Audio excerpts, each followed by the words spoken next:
우리 로마서 오늘 본문 5장 1절부터 11절 말씀으로 우리가 성도의 삶이라는 제목으로 은혜 함께 나누도록 하겠습니다. 우리에게 가장 명확한 명제가 있습니다. 변하지 않는 것이 있는데 그것이 뭐냐? 그러면 성도는 예수를 믿어 구원받은 사람들이라는 것이죠. 믿음으로 구원을 받았다 하는 것입니다. 우리는 예수를 믿어서 구원받은 사람들입니다. 믿습니까? 이게 굉장히 중요한 것이죠. 이게 우리에게 사실은 전부입니다. 근데 시대가요, 이걸 잘 이해하지 못하면 조롱거리밖에 되지 않습니다. 조롱거리밖에 되지 않는 것을 우리가 어떻게 할 수 있느냐? 영화나 드라마나 이런 곳에 보면 꼭 악당들은 교회를 갑니다. 옛날부터 그랬어요. 옛날 코미디 영화에서부터 보면 투캅스 이런 데서도 보면 나쁜 놈들은 교회를 다닙니다.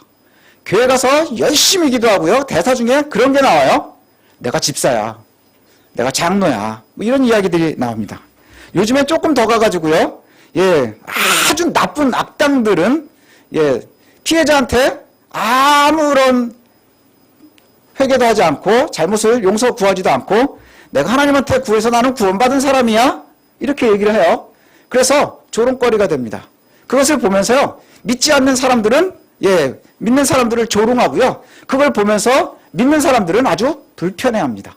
이게 요즘의 시대예요. 이신칭이라는 것, 믿어서 구원을 받는다 하는 것, 이것이 조롱받을 일인가요?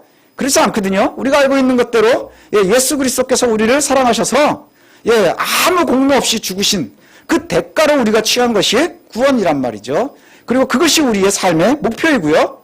또 우리가 예수 믿는 가장 궁극의 이유이기도 합니다. 그런데 예수 믿어 구원받습니다 라고 하는 것을 갖다가 사람들이 오해하고 잘 몰라서, 밖에서 오해하는 것 어쩔 수 없죠. 근데 우리도 잘 몰라요.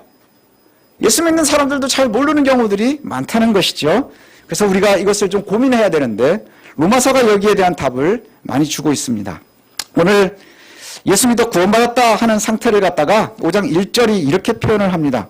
그러므로 우리가 믿음으로 의롭다 하심을 받았으니 우리 주 예수 그리스도로 말미암아 하나님과 화평을 누리자, 이렇게 되어 있어요. 아주 중요한 명제입니다. 우리가 믿음으로 의롭다 함을 받았다. 믿음으로 의롭다 하심을 받습니다. 왜요? 우리는 행위로는 아무도 구원받을 수 없기 때문입니다. 그 믿음이 누구 때문이냐? 예수 그리스도 때문이라는 것이죠. 그 결과는 뭐냐? 하나님과의 화평입니다. 하나님과의 화평. 그래서 하나님과의 화평을 누리자. 이것이 우리가 살아가야 되는 일이에요. 누리자. 우리가 누리고 있다. 이런 의미거든요. 화평을 누리자. 화평은 평화의 관계를 유지하죠. 하나님과 우리가 평화의 관계를 유지하는 겁니다. 그리고 누리자라는 단어가요. 헬라어의 에코에서 온 말이거든요. 에코라는 단어인데 이 에코라는 단어는요. 어떤 의미를 갖고 있느냐? 소유하다, 지각하다, 고수하다 이런 뜻입니다. 베트남 쌀국수 먹을 때 들어가는 고수가 아니고요. 지켜낸다 하는 의미입니다. 그래서 우리가 화평을 누리자 할 때 그 누리자라는 말은 뭐냐 하면 하나님과의 평화를 우리가 성취하고 그것을 알고 지켜낸다 하는 거예요. 그게 바로 누리자 하는 말이에요. 하나님과의 평화를, 하나님과의 관계를 우리가 받고 가져서 그것을 인지하고 그리고 지켜내는 거예요. 고수하는 거예요. 이것을 갖다가 믿음 생활이다. 우리가 이렇게 얘기를 합니다. 믿음 생활. 그러니까 예수 믿는다는 게 바로 그거예요. 예수 그리스도로 말미암아 구원받은 백성들이 그것을 구원을 받았으니 이제 인지하는 거예요. 아는 거예요. 정확하게 알고요. 그리고 나서 그것을 지켜내는 것. 이게 바로 믿음 생활이라는 것이죠. 성도의 삶은 예수를 믿음으로 의롭다 여김을 받는 칭의에서 시작합니다. 예수 그리스도 때문에 시작하는 거예요. 그래서 내가 하나님의 계획하신 예수 그리스도의 구원을 내가 믿었으니 이제 그 결과가 뭐냐? 네가 예수 그리스도를 받아들였으니 이제 결과로 먼저 인정부터 받는 거예요. 이게 얼마나 큰 은혜인지 몰라요. 인정부터 받는 거예요. 그래, 네가 아직 아주 깨끗한 사람은 아니지만 내가 예수 그리스도의 피로 깨끗하다 정해놓은 거예요. 정해놓고 그리고 그 은혜 때문에 우리가 살아가는 거예요. 6절을 한번 보실까요?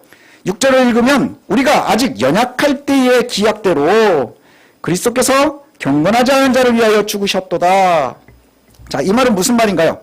우리가 아직 연약할 때 이렇게 얘기를 해요. 우리가 아직 연약할 때, 아직도 힘이 없을 때, 아직도 사탄에게 흔들리고 있을 때, 그리고 사탄의 세력 앞에서 아직도 괴로워하고 있을 때, 힘들어하고 있을 때, 죽음을 향해서 뛰어가고 있을 때, 그때 이미 하나님이 계획하셨다는 거예요. 기약하신 대로, 기약이라는 게 뭐예요? 하나님이 정해놓으신 약속대로, 하나님께서 정하실 때 우리하고 상의한 게 아니고요. 하나님의 계획하심 아래 약속해 놓으신 대로 그것들 따라서 예수 그리스도 예수님께서 아직 경건하지도 않고 아직도 사탄 때문에 흔들리는 우리를 위해서 죽으셨다는 거예요. 그렇죠? 죽으셨다는 거예요. 그래서 그 경건하지 않은 자들을 위해서 예수께서 먼저 죽으신 거예요. 순서가 달라요. 예수 그리스도께서 먼저 죽으셨습니다. 그러니 우리의 구원은 먼저 이루어지고 완성되는 거예요. 후에. 그래서 칭의가 먼저고요. 그 다음에 성화는 마지막이고요. 그리고 영광스러워지는 것은 가장 마음의 우리의 목표이죠. 이미 죄인이 아니라고 여겨주셔서 죽음에 매여 있지만 우선 살려놓으셨고, 네가 아직 이제 악한 흔적이 남아있지만 넌 선하다라고 정해놓으셨고, 그리고 나서는 끝내 예수 그리스도의 십자가의 대가로 우리가 의롭다 여김을 받았다는 것이지요. 하나님을 알지 못하는 사람들은 성경에는 뭐라고 정의를 하냐면 10절에 보니까 원수예요. 하나님과의 원수. 죄에 매여 있는 사람들은 하나님과 원수지간인 거예요. 원수지간. 우리가 원수로 있을 때 이미 하나님의 아들 예수 그리스도께서 죽으심으로 하나님과 뭘 유지한다고요? 평화의 관계가 된 거예요. 원수가, 이게 좀 이상하지 않나요? 하나님과 우리가 원수였는데 하나님께서 그 원수를 사랑하셔서 독생자 예수가 죽고, 그리고 그것 때문에 원수가 평화의 관계를 유지한 거예요. 성도라는 게 뭐예요? 그것을 갖다가 소유한 거예요. 하나님과의 관계를 소유하고 그걸 다 안 거예요. 아, 내가 원수 되었을 때, 하나님과 원수 되었을 때 하나님께서 가장 사랑하시는 독생자 예수 그리스도를 죽이셔서, 그리고 그 죽음으로 말미암아 우리는 구원받은 존재가 되었다. 이렇게 말씀하고 있다는 거예요. 이게 얼마나 큰 은혜인지 모릅니다. 세상에서 여러분들도 이제 계약이라는 걸 해보시면, 계약, 우리가 물건을 사거나 뭐 이럴 때 굉장히 싼 거 살 땐 그냥 딱 돈 주고 바로 삽니다. 그렇죠. 라면 같은 거 사고 뭐 이럴 때는 그냥 바로 주고 삽니다. 하지만 집 같은 거 주고 살 때 크면 클수록 우리가 되게 위험 부담이 많잖아요. 그럼 위험 부담이 많으면 어떻게 합니까? 계약을 합니다.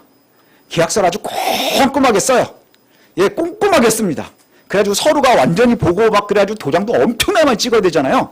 그렇죠. 그리고 계약금이라는 걸 먼저 줘요. 계약금을 얼마큼 줍니까? 보통 10분의 1 정도 주잖아요. 예, 그리고 그게 너무 크면 중도금이라 해가지고 그것도 여러 번에 나눠서 냅니다. 그러다 나중에 하는 꼴을 다 본 다음에 잔금을 주는 거예요. 그렇죠. 그게 주고받는 게 그렇습니다. 계약을 하고 잘 지켜지나요? 그러고 보는 거예요. 건축을 할 때도 마찬가지라고 그래요. 건축을 할 때도 예, 처음에 계약을 합니다. 그럼 몇 프로 네가 이만큼 하면 내가 얼마 줄게. 네가 이만큼 해놓으면 내가 얼마 줄게. 내가 이만큼 해놓으면 얼마 줄게. 그리고 다 끝나고 서류까지 끝나고 준공도 끝나고 다 하면 내가 이만큼 줄게. 그 대신 이만큼은 아직도 주지 않고 몇만큼 갖고 있다가 나중에 하자보수 다 끝나면 줄게. 뭐 이런단 말이에요. 왜 그럴까요? 계약자 당사자 간에 신뢰가 없는 거잖아요. 손해볼 수 없으니까. 손해볼 수 없으니까 네가 한 만큼만 주는 거예요. 그래서 중간에 분쟁은 뭔가요? 야, 내가 약속한 대로 20% 했는데, 근데 그게 눈에 안 보이니까 20% 했는데 돈 안 주니 내가 보기엔 20%가 안 되는데, 이러면서 막 밀당을 하는 게 세상의 계약 관계예요. 예, 하나님께서 만약에 이렇게 한다, 우리 힘들어지는 거예요. 너 예수를 믿어? 아싸, 그럼 내가 한 10%만 구원을, 한 10%, 너 하는 꼴 봐가지고 예, 네가 한 30%쯤 네가 바뀐 것 같으면 내가 30%만 은혜를 줄게. 그리고 한 반쯤 왔는데 네가 잘하는 것 같으면 내가 그럼 반쯤 구원 줄게. 그러다 안 되면 뒤에 없는 거예요. 그렇죠? 계약이 깨진다는 게 뭐예요? 그럼 뒤에 없는 거예요. 야, 넌 아닌 것 같아. 가. 그러면 그러면은 뭐 계약금 2배 주세요. 뭐 이런 소리 서로 하는 거죠. 근데 하나님께서는 그렇지 않다는 거예요. 우리 일상관계대로 하면 구원받을 자가 없는 거예요. 사람들이 생각하는 행위의 구원은 그런 거예요. 내가 계약을 맺었으니까 한 10분의 1쯤 구원 받는 거예요. 그러다 내가 잘 사는 게 한 20%쯤 차면 하나님께서 20%의 구원을 주시는 거예요. 은혜를 주시는 거예요. 그런데 우리도 그렇게 생각을 해요. 아, 하나님께서 나에게 잘 안 되는 것 같고 내가 원하는 대로 잘 안 되는 것 같으면 하나님 나한테 은혜를 한 10%만 주시나? 한 20%만 주시나? 야, 이러다 뺏어가는 건 아니신가? 날 잊으셨나? 사실은 우리만 그러는 게 아니고요. 구약시대의 선지자들도 그런 얘기를 합니다. 하나님 우리를 잊으셨습니까? 뭐 이런 얘기들을 해요. 그래서 네 하는 꼴 봐서 내가 이 구원관계를, 이 계약을 유지할지 파기할지를 정할게. 그렇게 하면 구원받을 사람이 아무도 없습니다. 아무도 없다는 거예요. 행위로는 이 땅에 구원받을 만한 자들이 하나도 없습니다. 근데 하나님께서요, 그냥 먼저 완불 하신 거예요. 하나님 내가 믿겠습니다 하고 추악하면 그러면은 계약금도 받지 않고 그냥 완불을 하는 거예요. 그래서 하나님을 믿는 자들에게 완벽하게 하나님께서 신뢰를 주십니다. 우리에게 완벽하게 신뢰를 주시는 게 뭐예요? 네가 구원받은 백성이라 하고 칭의하시는 거예요. 의롭다 여겨주시는 거예요. 하나님의 신뢰로 우리를 향한 사랑을 확증했다 이렇게 표현합니다. 확증, 확실하게 완료해놨다 이렇게 얘기를 합니다. 성도의 삶을 그래서 우리가 잘 이해해야 합니다. 왜냐? 이렇게 된 사람들이 이제 후에 완성해 가는 거예요. 완성해 가는 거예요. 구원받은 성도들의 삶이 이 땅에서 살아가는 거예요. 그럼 구원받은 백성들의 삶이 그런데 이 땅에 있는 동안에 완전하지가 않거든요. 완벽하지가 않거든요. 여전히 우리는 이 땅에서 살면서 염려합니다. 저도 무지하게 염려하고요. 고난받습니다. 고통당하고요. 병 들어갑니다. 늙고요. 죽어갑니다. 그게 이 세상 속의 삶인 거예요. 관계에서도 여전히 마찬가지죠. 서로 상처받고 배신받고 속상하고 뭐 이래가면서 살아갑니다. 여전히 고통들이 넘쳐나거든요. 누가 나를 괴롭게 하느냐? 그럼 원수들만 나를 괴롭게 하느냐? 그렇지 않아요. 같이 사는 배우자가 나를 속상하게 하고 내 뱃속에서 나온 놈들이 나를 괴롭히고 그죠? 나를 낳으신 분이 나를 괴롭히고 뭐 이런 게 우리 사는 꼴이에요. 그렇죠? 이게 우리 사는 꼴이란 말이에요. 그런데 그러면 우리의 삶은 그냥 고난인가요? 여러분 그게 그냥 고통으로 끝나는 건가요? 고난인가요? 온전히 고난인가요? 희망은 없나요? 우리가 구원받았다는데 뭔가 어떻게 살아가는 것인가? 과연 구원받았다는 게 뭔가? 은혜는 어떤 건가? 이미 선지불된 대가로 우리가 구원받은 사람인 것은 확실합니다. 하나님의 구원의 약속 아래 있는 것도 분명한 사실입니다. 구원받은 사람들의 삶은 이전하고는 다릅니다. 분명히 희망 가운데 있는 거예요. 소망이 있는 거예요. 평화에 대한 확신이 있는 거예요. 1절과 2절을 갖다가 제가 다시 번역을 해봤거든요. 투박스럽게 헬라어 이렇게 놓고 한글 성경 몇 개 놓고 해서 다시 제가 투박하게 해봤습니다. 그래서 보면서 이렇게 이제 제가 1절, 2절을 해석을 해봤거든요. 그러므로 우리는 믿음으로 의를 얻었기 때문에 주 예수 그리스도를 통해서 하나님과 평화를 유지하고 인지하고 지켜내야 합니다. 주 예수 그리스도를 통해서 우리는 믿음으로 은혜 가운데 살아갈 수 있고 하나님의 영광을 자랑하면서 살아가야 됩니다. 이 번역이 잘 된 건지 모르겠어요. 제가 한 거니까. 예, 이 얘기는 뭐냐? 우리가 믿음으로 의를 얻었기 때문에 예수님을 통해서 우리가 구원받았기 때문에 이걸 잘 지켜나가고 고수해야 되고 잘 알아야 될 의무가 있는 거예요. 예수님 때문에, 예수를 믿는 것 때문에 우리가 은혜 가운데 살고 있는 것 이것을 갖다가 자랑하면서 살 수 있어야 된다는 거예요. 근데 요즘은 그럴 수 없다는 것이죠. 근데 이 말씀만 보면 너무 좋잖아요. 믿음으로 우리가 죄에서 벗어났고 하나님과 평화의 관계를 누리고 은혜와 영광을 자랑할 수 있는 존재가 되었다는 거예요. 근데 이런 생활이 진짜 이루어지고 있느냐? 여기에 이제 우리가 한번 고민을 해봐야 될 것 같습니다. 평화를 누리자 1절이 이렇게 끝납니다. 그리고 2절에도 보면 그 하나님과의 영광을 바라고 즐거워하느니라 이렇게 얘기를 합니다. 누리자, 잘 알고 인지하고 그것을 갖다가 고수해내자, 하나님과 평화롭자, 그리고 즐겁게 살아라 이렇게 말씀한단 말이죠. 그런데 그 뒤에는 이런 말씀이 나와요. 즐거워하느니라 2절에 끝난 다음에 3절에 보니까 다만 이뿐 아니라, 자 니네가 하나님과의 관계를 잘 알았지? 그래서 그걸 잘 즐거워해야 되는 거야. 화평을 누려야 되는 거야. 그런데 그것뿐만이 아니라 이렇게 얘기를 해요. 그것뿐만이 아니라. 여기서부터 이제 우리가 좀 복잡해지는 거예요. 살아가면서 우리가 환난을 만날 거라는 거죠. 이뿐 아니라 우리가 환난 중에도 즐거워야 된다 이렇게 얘기를 해요. 앞에 1절, 2절은 너무 좋았거든요. 하나님께서 우리에게 선지불 하셔서 우리가 은혜 받았고 구원 받았고, 그러니까 니네가 이걸 잘 인지하고 알고 그리고 잘 지켜내면 돼. 그래서 하나님과의 평화를 갖다가 끊임없이 누리는 거야. 이렇게 말했는데, 그리고 그것뿐만이 아니라 하나님과의 평화를 즐거워하고 자랑하는 것뿐만이 아니라 환난을 만나면 그것도 즐거워해야 돼. 이렇게 얘기를 해요. 환난을 만나는 게 즐겁나요? 환난이 뭔가요? 아까 우리가 얘기했었던 거예요. 상처받고 배신당하고 고난받고 억울하고 병들고 죽어가는 것, 이게 환난이잖아요. 힘들어 죽겠는데 여기에서 이것을 환난이라고 하는데 이걸 즐거워하래요. 환난이라는 것은 본질적으로요, 사람을 지치게 합니다. 환난은 사람을 불행하다고 느끼게 만드는 거예요. 환난은 사람을 죽이는 거예요. 그런데 하나님과의 관계가 회복된 사람들, 구원받은 백성들에게 이 환난이 궁극적으로는 기쁨이 되어야 한다는 거예요. 즐거워할 수 있어야 된다는 거예요. 이게 쉽지 않죠. 오히려 환난 중에 즐거워해야 된다 이렇게 얘기를 하거든요. 즐거워해야 된다. 카오카오마이 이런 단어예요. 헬라어로 카오카오마이. 근데 이 카오카오마이라는 단어가요, 어근이 뭐에서 시작한 거냐면 뽐낸다 이런 데서 시작하는 거예요. 환난을 뽐내는 거예요. 뽐내는 건 뭐예요? 명품 들렀을 때 뽐내는 거예요. 애가 좋은 성적표 가져왔을 때 들고 모르는 척하면서 뽐내는 거예요. 내가 진짜 좋은 거 들고 있을 때 아무렇지도 않은 척 허세 부리는 거 뽐내는 거예요. 그런데 환난을 뽐내래요. 그래서 자랑하다, 뽐내다 이런 뜻이에요. 환난을 뽐내래요. 어떻게 이것이 가능할까요? 하나님과 원수일 때 환난은 그냥 멸망을 이야기하는 거예요. 멸망을 향해 가는 것이고 불행하다고 느끼게 만드는 것이고 우리를 계속 죄악의 구렁텅이로 이끌고 가는 거예요. 하나님과의 구원에 속한 사람들은 그런데 구원의 소망이 환난 중에 있대요. 환난 중에 있대요. 이게 무슨 말일까요? 구원받은 백성들이 당해야 되는 환난은 궁극에 가니까 쭉 뒤에 뭐냐? 구원의 소망인 거예요.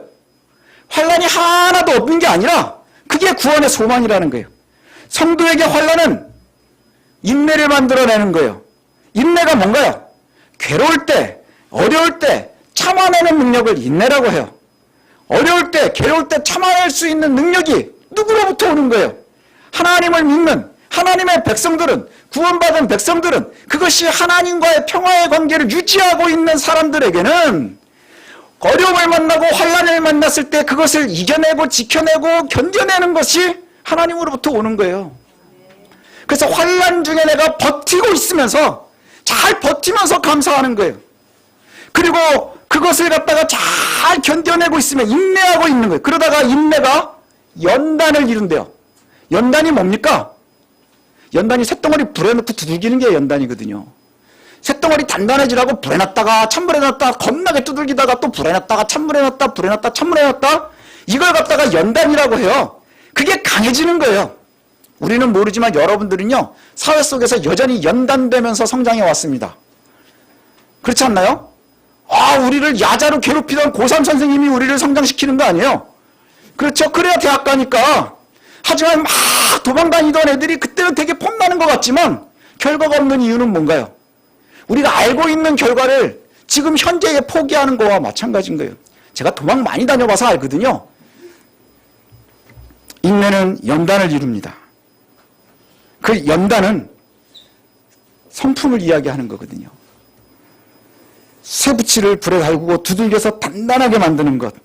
그래서 우리의 믿음의 성품이 강해서 단단해서 부러지지 않고 구부러지지 않도록 만드는 것. 이게 바로 연단이에요. 그 연단이 결국엔 소망이라는 거예요.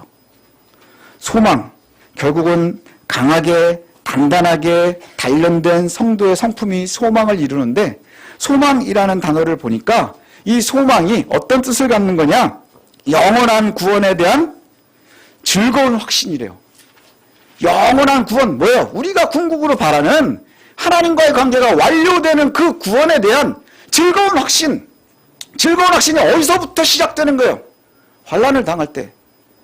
구원받은 사람들이 환난을 당할 때, 내가 환난을 당하는구나. 이제 내가 이걸 견뎌내야 되는구나. 이것 때문에 내가 단단해지겠구나. 왜 그럴까요?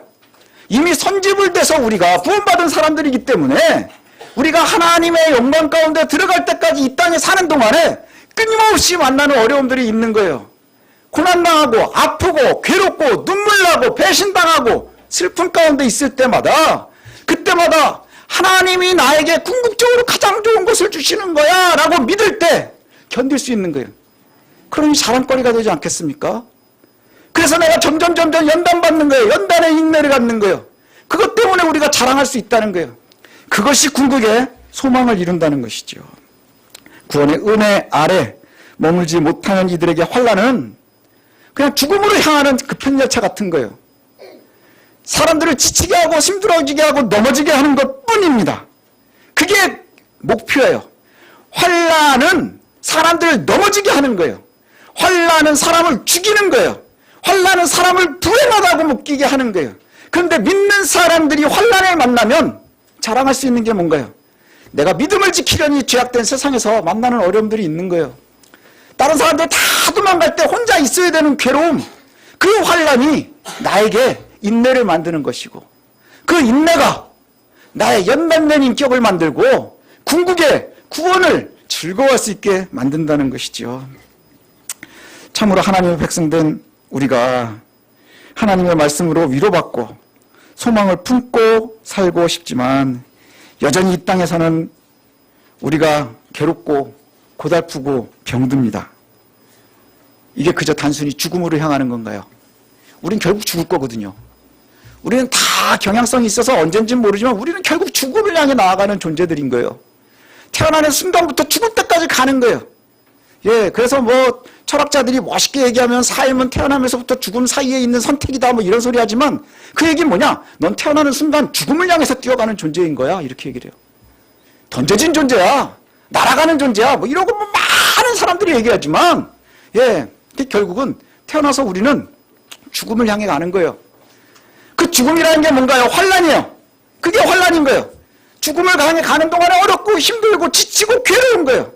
그런데 그것을 향해 가는데 구원받은 백성들에겐 그것이 구원의 완성인 거예요. 그러니 우리가 자랑할 수 있는 것이 아니겠습니까? 하나님을 믿고 있다는 것, 구원받은 백성이라는 것이 얼마나 큰 은혜인지 우리가 놓치지 않았으면 좋겠습니다. 잘 인내하는 것. 우리가 아직 죄와 사망에 매여 있다면 환난이 우리를 괴롭힐 때마다 죽음을 향하는 것이지만 이제 우리가 하나님의 은혜 가운데 머물러 있기 때문에 거기에 매여 있기 때문에 예수 그리스도의 보혈에 매여 있기 때문에 이제 우리의 존재는 뭐냐? 환난은 우리를 망하게 할 수 없다는 거예요. 환난은 우리를 망하게 하는 게 아니라 구원으로 가까이 나아가게 한다는 거예요. 성장의 흔적이고요. 그 다음에 완성의 흔적인 거예요. 우리가 예수를 먼저 믿었고 그리고 매일매일 성장해 갑니다 하는 것에 대한 증거이고요. 내가 구원을 향해서 점점 한 발자국 가고 있습니다 라고 하는 것에 보증인 거예요. 그러니 우리가 즐거워할 수 있지 않겠습니까? 우리 오후에 이제 기도에 대한 이야기를 하겠는데 기도도 오해를 하지 않으면 하나님께서는 우리의 숨소리까지 들으시는 것처럼 우리의 환난이 하나도 땅에 떨어지는 것이 없다는 거예요. 환난을 만나도 우리가 잘 견디고 이기는 능력을 가지셨으면 좋겠습니다. 그 능력 또한 하나님께서 주시는 걸로 믿으시길 바랍니다. 그래서 더욱더 단단해지고 결국은 승리가 저와 여러분의 것임을 놓치지 마십시오. 구원받은 백성들은 구원이 선불로 지불된 사람들인 거예요. 선불로 지불된 사람들인 거예요. 내가 중간에 실수해도 하나님께서 이미 지불 다 해놓으신 거예요. 계약금 10%만 주신 게 아니라 된 거예요. 그러니 우리가 믿고 신뢰하고 가는 거예요. 하나님이 원하시는 삶으로 중간에 낙오하지 않고 이것이 참으로 중요한 줄 압니다. 그래서 제가 이렇게 우리 성도님들 보면 만날 때마다 힘들어요. 어려워요. 그래서 내가 가만히 오늘 말씀을 준비하면서 그런 생각을 했습니다. 환난을 당하지 않는 사람이 없구나. 이 땅에 환난으로부터 자유로운 사람이 없구나. 제가 가만히 보니까 환난으로 자유로운 존재가 정말 없는 것 같아요. 늘 걱정을 달고 고난을 달고 염려와 함께 살아가는 것 같습니다. 그런데 정말로 이 환난이 인내를 만들고 우리를 단단하게 하고 그리고 하나님께로 가는 길임을 놓치지 않는다면 우리가 점점 더 선명한 은혜 가운데 설 수 있을 줄로 믿습니다. 그래서 꼭 기억하십시오. 우리가 하나님께서 먼저 선불로 지불하신 그 은혜로 말미암아 우리가 구원받은 것을 잘 잘 알고 그것을 잘 지켜내고 그것을 고수하면서 하나님과의 평화의 관계를 유지하는 것을 즐거워하는 거예요. 그 평화의 관계를 유지하고 가는 동안에 우리는 끊임없는 환난을 만나지만 그게 과정일 뿐인 것, 이것을 놓치지 않는다면 저와 여러분들 힘있게 살아내실 수 있을 줄로 믿습니다. 그래서 오늘 말씀을 잘 기억하시면서 힘내시길 바랍니다. 소망을 놓치지 않는 저와 여러분들 되시기를 원합니다. 악에게 절대 지지 마시고 유혹에 절대 흔들리지 마시고 늘 믿음으로 승리하는 저와 여러분들 올 한 해의 삶 되시기를 소원합니다.